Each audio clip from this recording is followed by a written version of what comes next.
Dragons. Dragon. I fly with dragons.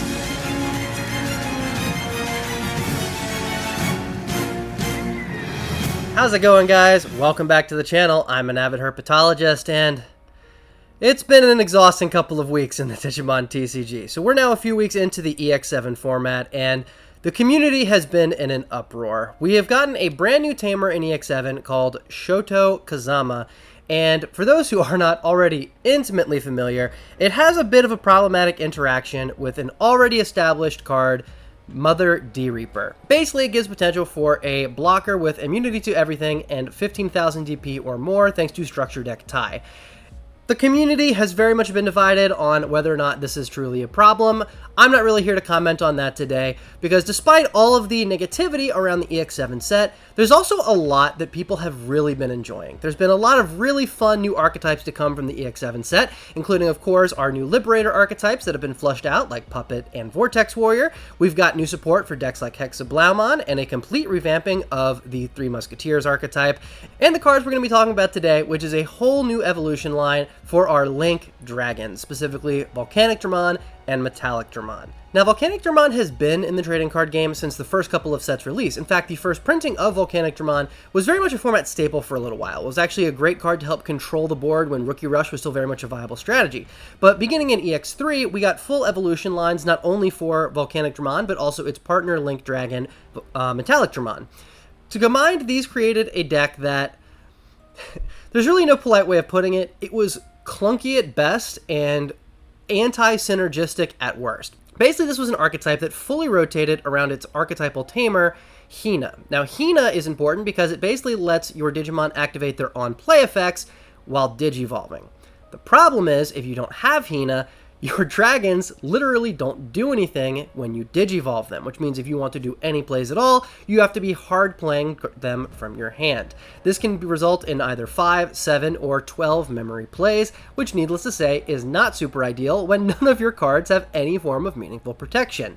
With that said, in EX7, both of our dragon friends received full revamps to their evolution lines that actually did a pretty good job at fixing a lot of the issues the archetype had, while still maintaining its identity as wanting to abuse on-play effects. As usual with most of the decks that I cover, obviously this is not going to be a tier 1 deck, but this is a pretty solid deck that if you are willing to take the time and practice and get good with the strategy, it is capable of stealing some wins and does very much have some teeth, which I could honestly say about quite a few of these newly flushed out archetypes from EX7. I feel like this has been one of the better EX sets that we've gotten up until this point, with strategies that are actually able to hold their own in the modern meta. So with all that out of the way, let's go ahead and get into the deck list, and let's see what we're working with this week. Hang on just a second, guys, before we get into it. If you're interested in picking up any of the cards that you're going to see featured in today's video, you can now do so using my TCG Player affiliate link, which can be found in the description of all of my videos moving forward. By following the link in the description below, you'll be redirected to the TCG Player website, where you are free to purchase all of the cards that you were going to buy anyway, with no additional charge to you. But just by following my link, they'll know that I redirected a little bit of traffic to their website, which means I'll be making a commission off of every card that you buy. If you're looking for a way to financially support the channel, again, without spending any additional money, just remember to follow my TCG Player affiliate link in the description below, buy the cards you were going to buy anyways, and you'll be helping support me while getting to continue enjoying the hobbies that we all share together. Thank you all so much for your support, and with all that out of the way, let's get into the video. Alrighty, let's go ahead and get into the deck profile. So, Linkz Dragons. Now this is a deck that, despite the rough start in EX3, has developed into a pretty solid anti-meta strategy. And we'll kind of talk about how it has good positive matchups against different decks in the meta as we go through the deck list, but as always, we'll be starting with our eggs. We're going to be playing a total of 4 copies of BT14 Koromon. Koromon is pretty standard for Linkz Dragon. It has the generic draw effect, where anytime a card is removed from your opponent's security stack, you can draw a card.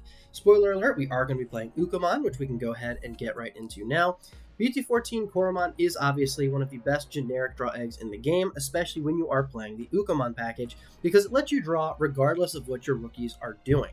So we have the ability to obviously Digivolve into an Ukko, push it forward, get our search, swing, and get a free draw off of it right away. But even if we are not playing with Ukkomon, any of the other rookie plays, building our stacks that we do, Koromon is still going to be giving us those draws. Now, Ukkomon is a fantastic inclusion for modern Linked Dragons, because even though this deck is not completely reliant on Hina, the archetypal tamer, it is still helpful when we're able to find it. And obviously for any stack building deck, the ability to find different pieces of our stack is super nice. So Ukkomon is an easy inclusion as a 4 of. We don't really have too many rookies that are like fighting for space. We have our 2, sets of 4 from our main archetype that obviously we're going to be playing of full copies, but since we don't really have any super stellar secondary options, Ukkomon can easily fill that role.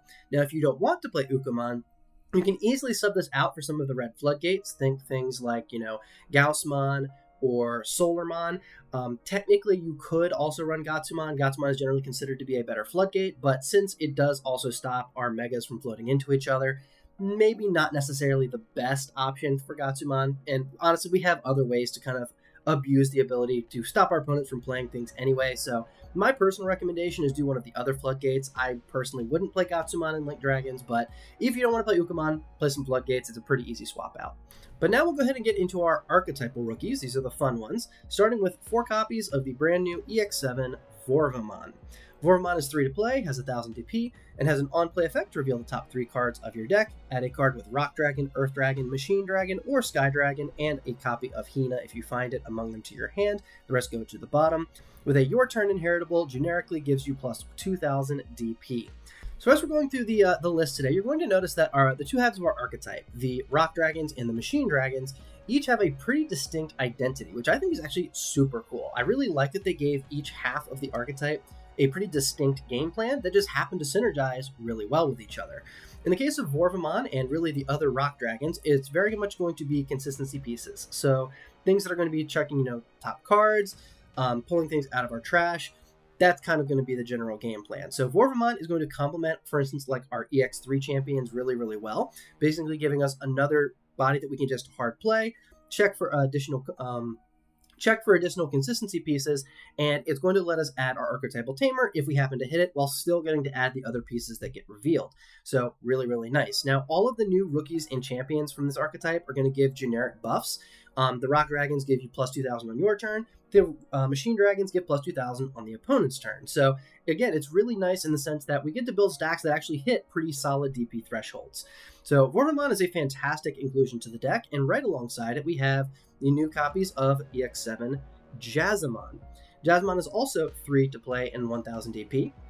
This time, however, it has a start of main phase effect. By trashing a Rock Dragon or an Earth Dragon from your hand, you can draw a card and gain a memory, and as I mentioned, plus 2000 DP on the opponent's turn for that inheritable. So we're starting to see a lot more of these effects where you get to do something to draw cards and gain memory, and this one in particular is pretty solid. We kind of want to be seeing our Rock Dragons in the trash because that's how our Machine Dragons are going to be able to interact with them. So in the case of our Jazamon, being able to drop, for instance, a Volcanicdramon or really anything just to get that additional dig and a little bit of extra memory, good to see. And since it's the start of main phase, obviously we don't have to play this. This is one you'll generally want to leave in your raising area so you can abuse your Vorvomon's on play. But obviously, depending on the situation, you can kind of, mix up who goes where and just kind of go from there. But that is going to do it for our champions. We only have the 12. We are going to be playing a total of 4 copies for our first champion of EX7 Lavorvomon. This is actually, in my opinion, one of the better cards the archetype now has access to. His on-play lets you return a Digimon card with Machine Dragon or Sky Dragon, or a copy of Hina from your trash to your hand, and when digivolving, if you have 1 or fewer Tamers, you can play a Hina from your hand without paying the cost. So this and the other champion that obviously we're going to be getting to in a second, these are really what allow the deck to kind of modernize and kind of tie the strategy together. With the original Linked Dragons in EX3, there really was only one way to actually play your Hinas out for free, and it was the on-play effect of your level 5s, which costed 8 at the time, which means if you wanted to cheat Hina in, you basically had to find another way to do it, or you had to hard play an 8-memory Digimon. Having the ability to cheat her in for free just by digivolving into our champion, when you don't have to have no Tamers, just 1 or less, it's such a huge deal for these guys. Like that, literally this effect is kind of what on its own almost helps to kind of modernize the Linked Dragon archetype.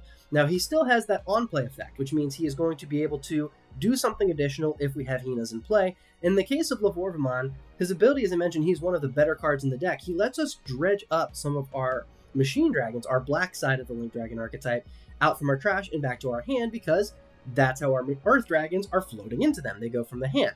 So Lavorvomon being able to either restock on our Metallicdramons if they get destroyed, or just grab missing pieces of our ladder, whether it's level 5s, whatever the case is, it's really nice. So being able to help kind of pull cards out, and obviously also being able to recycle Hinas if they happen to get wiped or milled in some way, it's nice. So yeah, Lavorvomon is fantastic. And right alongside Lavorvomon, we have his partner in crime, 4 copies of EX7 Jazardmon. Jazardmon is slightly different. It is still 5 to play, 4000 DP, and 2 to Digivolve. The on-play lets you trash a rock or earth dragon from your hand to draw 2 cards, which is obviously, again, super nice. You're getting those earth dragons into your trash, and you're getting a draw 2 out of the deal, which is pretty solid. And the when Digivolving effect is identical. It lets you play a Hina from your hand for free as long as you have 1 or fewer Tamers. These cards together, like I said, they very much do help the archetype get off the ground. If your first turn is something as simple as like Ukkomon and Raising, and maybe like play a Vorvomon to try to find some pieces, then on the follow-up turn, you can promote, Digivolve one of your Linked Dragons onto your rookie, get the Hinas in play, and from there it's pretty much off to the races. You'll now have that Hina ready to go when you're ready to go up into your level 5, and you can activate those effects right away. Honestly, the more that I have practiced with this deck and kind of seen how it plays now, it is really satisfying just how smooth each of these effects kind of transition into the next level up. But we are going to be playing a couple more champions. We're actually bringing back some of the EX3 cards here. We're playing 3 copies of Lavorvomon from EX3. The on-play lets you reveal the top 4 cards of your deck, add a Digimon card with Rock, Earth, Bird, Machine, or Sky Dragon to your hand, and of course it also lets you grab a Hina if you find one. The when attacking inheritable, if this Digimon has an on-play effect, you can delete an opposing Digimon with 3000 DP or less. Not only is this fantastic for board control, but notably it's going to get rid of potential floodgates. So if your opponent is playing things like, Pillowmon, Pamumon, or Gatsumon that are going to stop us from playing Digimon by effects, if we have Lavorvomon in our inherits, we can attack, be able to pop that troublesome floodgate, and hopefully we'll be able to, get access to the effects that we need after that. Lavorvomon I'm going to be playing 3 copies of, as opposed to the 2 copies of EX3 Jazardmon, spoiler alert, just because, again, we have cards like, Jazamon and Jazardmon who are going to be looking to drop copies of our Rock Dragons, so just having 1 extra copy, just so we have that extra card that we can kind of pitch away when we need to, is kind of helpful. So that's going to be the reasoning between the 3-2 ratio here, but we are still playing a total of 2 copies of Jazardmon. If you wanted to do 4 Lavorva and 1 Jazard, I think you can probably get away with that, but Jazardmon's inheritable is still nice, having that 1000 DP on both turns, so we're going to be playing 2 copies of Jazard, 3 copies of Lavorva, and that is going to be the reasoning there. So that's why we're playing an extra copy of Lavorva, but again, if you wanted to just play 4 Lavorva and only 2 Jazard, that's your choice as well. I think there's totally fine whichever of those directions you feel like going in. All right, moving up into our ultimates. So we're going to be playing a total of 9. We are going to be playing 4 copies, of course, of the new Lavogaritamon. Lavogarita is 7 to play, 3 to Digivolve, and 7000 DP. On play, delete one of your opponent's Digimon with 6000 DP or less. When Digivolving, if your opponent has no Digimon with 6000 DP or less in play, gain a memory. It also has a really nice generic inheritable to give security attack +1, which obviously we love to see. This is really how we're going to be aggressing our opponent and ending the game quickly. Now, before we get really into talking about Lavogaritamon, let's go ahead and talk about, again, his partner in crime here. We have also 4 copies of EX7 Jazarichmon. Jazarichmon is 7 to play, again 3 to Digivolve, 7000 DP. On play, de-Digivolve one of your opponent's Digimon. When Digivolving, if your opponent has no level 5 or higher Digimon, gain a memory. With the inheritable on the opponent's turn once per turn, if one of your opponent's Digimon attacks, you can change the attack target to this Digimon. Redirect, which is going to help us hopefully not die to our opponent's aggression. Now, I mentioned earlier about how each half of our archetype here very much has an identity and how they play alongside of each other really cleanly. So Lavogaridamon's effect basically kills small bodies on the board and lets you gain memory if there are no additional small bodies.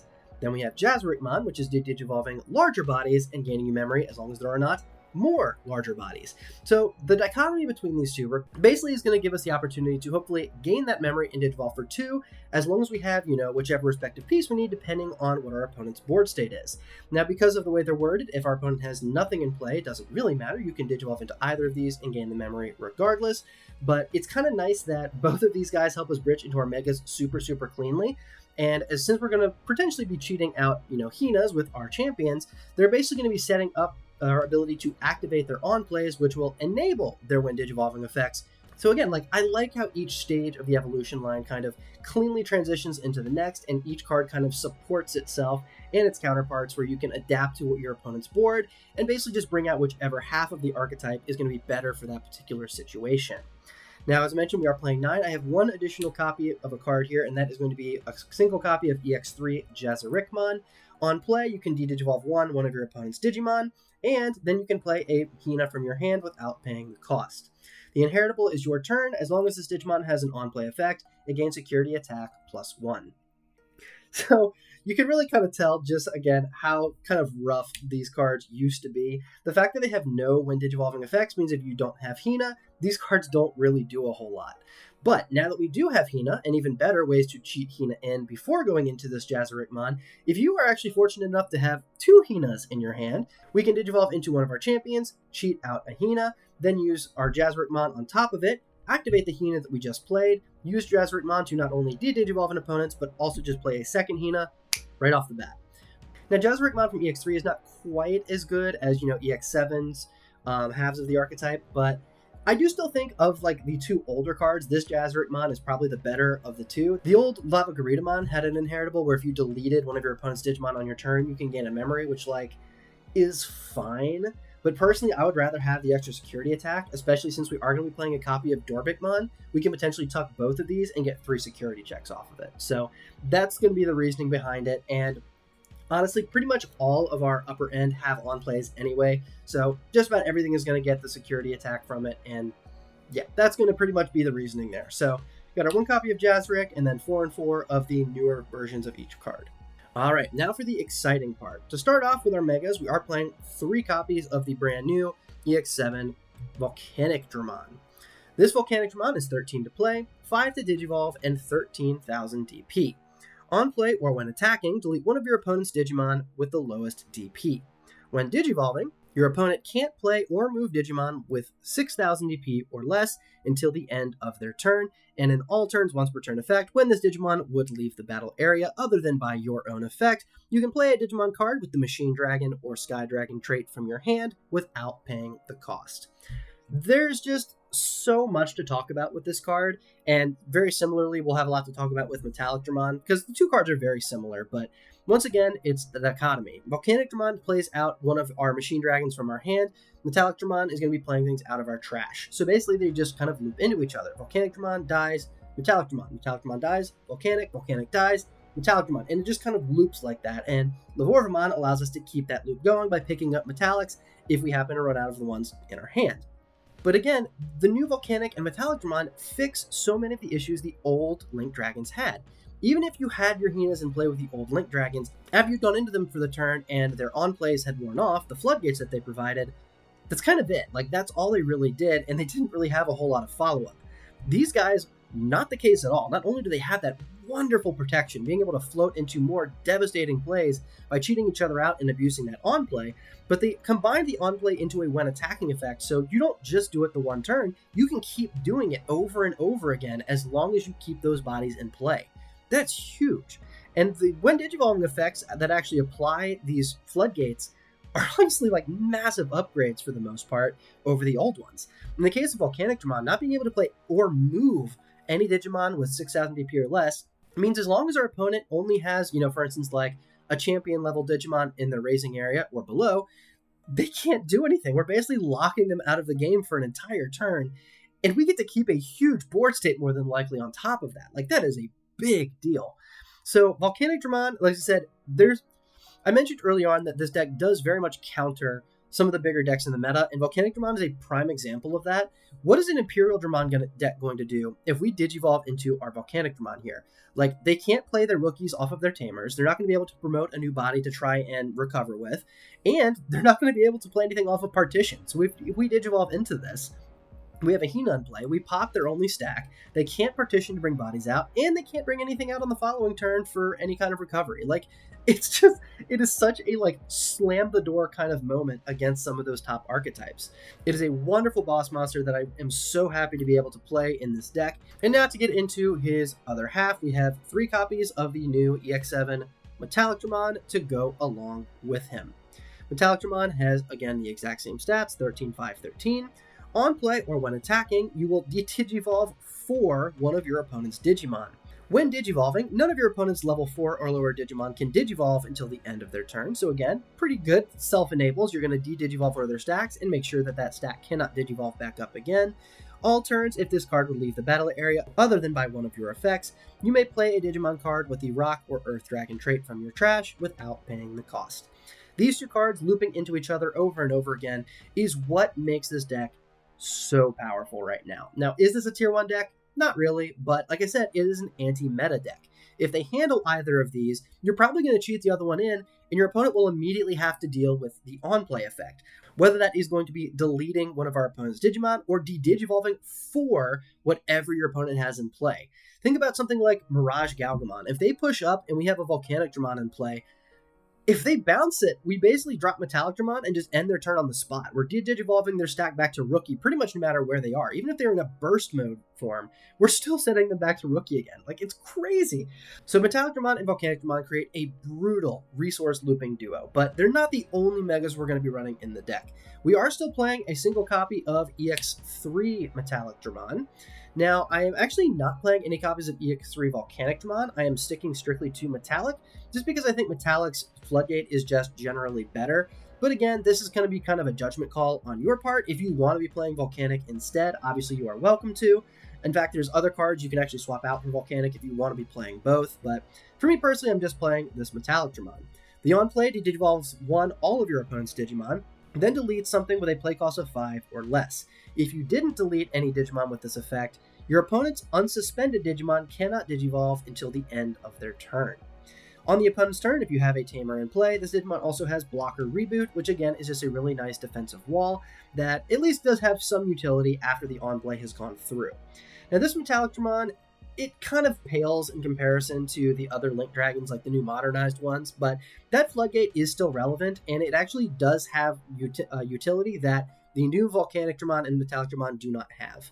Preventing any of their unsuspended Digimon from Digivolving means if we just de-Digivolve them for instance, like back into an ultimate level, that ultimate can't Digivolve back into a Rookie again. So the fact that this does kind of freeze our opponent's board and have blockers, so even if they try to suspend first, like we can, punish them for it, it's still a pretty solid card. I'm going to be playing just the 1 copy because I think it complements these guys pretty well, and realistically, I don't think you need more than 3 of either of these, just because they do float into each other super cleanly, and we have so many ways of finding the pieces that we are missing at the start of the game. Now, I'm also going to be playing a single copy of good old Dorbickmon. Dorbickmon is an easy include for this deck. It lets us Digicross with up to 5 Digimon with different names and dragon traits in order to play him for ultimately a cost of 3 if you have all 5. He does have Rush, so he lets you basically go for game if you have wiped your opponent's security and still have 3 memory. And on play, you can delete one of your opponent's Digimon with 3000 DP or less, with the ability to add 2000 DP to that amount for every material that you tuck, capping obviously at 13,000. So this Dorbickmon has a couple of really good interactions with the new Linkz Dragons. Most importantly, obviously, we can be tucking, extra security checks for some really good aggression early on. But there's actually a weird ruling that you may or may not be already aware of. I actually had to have this explained to me by a judge, but it is absolutely true. If we have a Linkz Dragon in play, and we use it as material to cross into our Dorbickmon, that is considered leaving the field, and it is not considered leaving by an effect. It's a game mechanic to Digicross. So if we, for instance, have Metallicdramon, we swing with it, and then we use it as Digicross material for Dorbickmon, Metallicdramon's leaving the field effect will activate, which lets us bring out one of our Earth Dragons from our trash, and of course vice versa if we have our Earth Dragons in play. It's really... it doesn't feel like it should work that way, but it absolutely does, and it's just another way for you to kind of continue your resource loop and punish your opponent with these powerful on-play effects. So Dorbickmon has a lot of really nice synergies with the archetype. I personally am just playing 1. You can play more if you want to, but I've just got the 1 copy in here for the time being, and it's felt just about right. Also worth mentioning again, with our boy Lavorvomon, if we have a Rookie and Digivolve into Lavorvomon, for each of our Hinas, we can use the on-play effect to bring back one of our other Black Dragons to our hand, which can then be immediately used as link material for Dorbick. So again, one more reason to love the new Lavorvomon. But the last Mega that I'm running, I am playing one additional one, is kind of a tech choice that I'm running with, and it seems to be having some pretty solid results. I'm playing a single copy of BT8 BlackWargreymon. BlackWargreymon is well known for his ability to wipe Tamers, and because we are of course playing a black and red deck, there is a good chance that both halves of his removal effect will be live pretty much at all times. With Shoto Mother running around, if you are tired of seeing that archetype, you can use BlackWargreymon to wipe 2 of their Shotos off the board and basically resume your aggression on the following turn. BlackWar also has a really nice Alterns effect where you can unsuspend him if an opponent's Digimon is deleted. And since we have, for instance, our Jazarichmon from EX7, which lets us redirect attacks, he's basically going to function as a really solid blocker.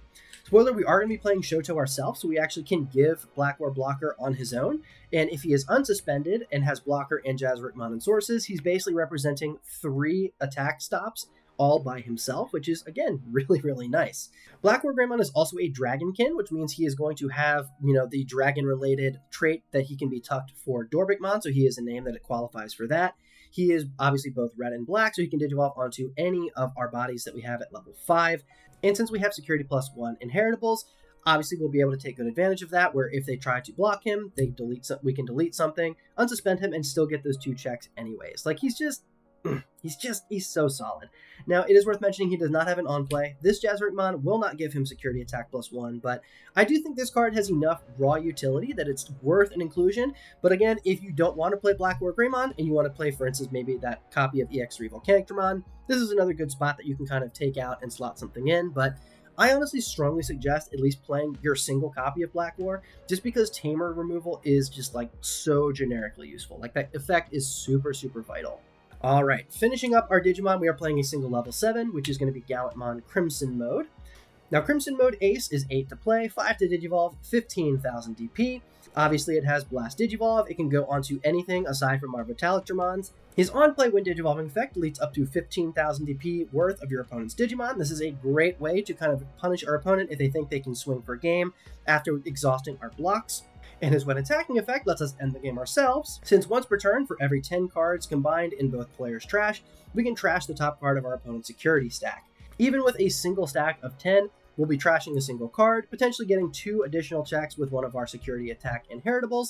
Since he has an on-play, he will qualify for Jazarichmon EX3's security attack +1, which means that he is more than likely going to represent 3 security checks just by himself. He is a great way to easily close the game out. Okay, now wrapping up our list, we are playing a total of 6 Tamers. We do, of course, have our 4 copies of Hina. Hina does still very much give this deck some of its biggest power plays, being able to suspend anytime we digivolve into one of our Rock, Earth, Machine, or Sky Dragons.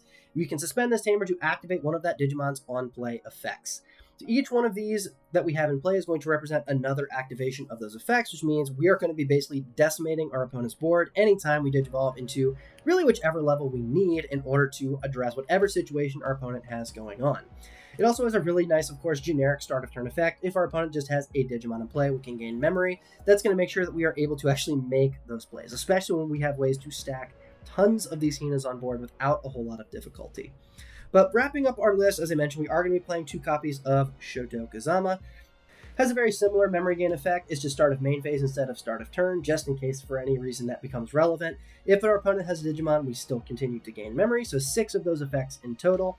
It has an end of your turn effect. By suspending the Tamer, one of your Digimon has Piercing and Blocker until the end of our opponent's turn.